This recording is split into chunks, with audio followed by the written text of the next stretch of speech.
ఎడారిలో సెలయేర్లు. జూలై 4.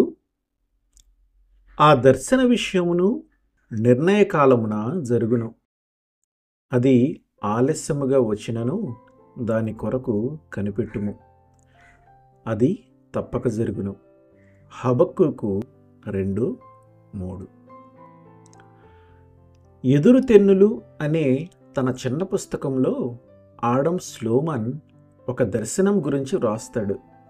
దానిలో అతడు దేవుని పరలోకపు ధనాగారాన్నంతటినీ చూస్తూ వెళ్తుంటాడు. ఎన్నెన్నో చిత్ర విచిత్ర వస్తువులు అతనికి కనిపిస్తుంటాయి. ఒకచోట ఆలస్యంగా అందే ఆశీర్వాదాల ఆఫీస్ అతనికి కనిపిస్తుంది.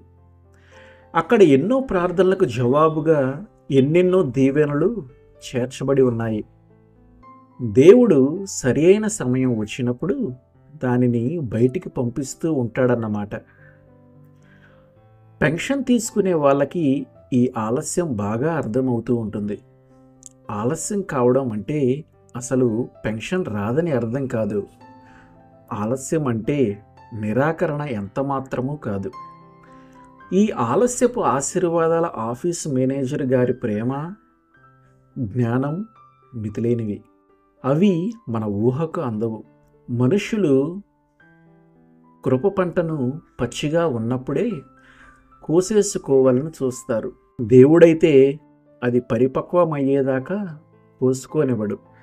కావున మీ యందు దయచూపవలనని యెహోవా ఆలస్యము చేయుచున్నాడు. యెషయా 30:18. మీ కష్టకాలంలో మిమ్మల్ని కనిపెట్టి చూస్తున్నాడు. మీరు సహించగలిగిన దానికంటే ఎక్కువగా ఒక్క శ్రమ కూడా ఆయన మీ మీదకి రానీయడు. నీకు నిప్పంటుకుంటే నీలోని పనికిమాలిన చెత్త అంతా కాలిపోయేదాకా చూస్తాడు. ఆ పైన ఆశ్చర్యంగా నిన్ను కాపాడతాడు. ఆయన ప్రేమను శంకించి ఆయన్ను పరితాపానికి గురి చేయకండి. మీ తలలు పైకెత్తి మీకు రాబోతున్న విడుదల కోసం ఇప్పుడే ఆయన్ను కీర్తించి గనపరచండి. మీ విశ్వాసానికి పరీక్షగా నిలిచిన ఆ ఆలస్యం వల్ల మీకు శ్రేష్టమైన బహుమానం దొరుకుతుంది. అల్ప విశ్వాసమా, దేవుడు నిన్నెప్పుడు నిరాశపరిచాడు?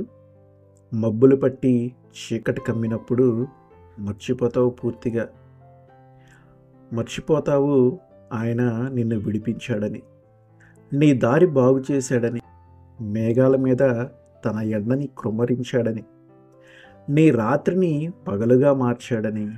ఇప్పటిదాకా సహాయపడ్డవాడు ఇకపై ఎందుకు విడనాడుతాడు? బెదిరిన నీ గుండెని చూస్తే ఎంత బాధపడతాడు దేవుడు. నీ మార్గాన్ని ఆయనకు అప్పగించు. సందేహించక ఇంకెప్పుడు. గతంలో నువ్వు నమ్మినవాడు మారలేదు, నేడు ఉన్నాడు. ఆమేన్.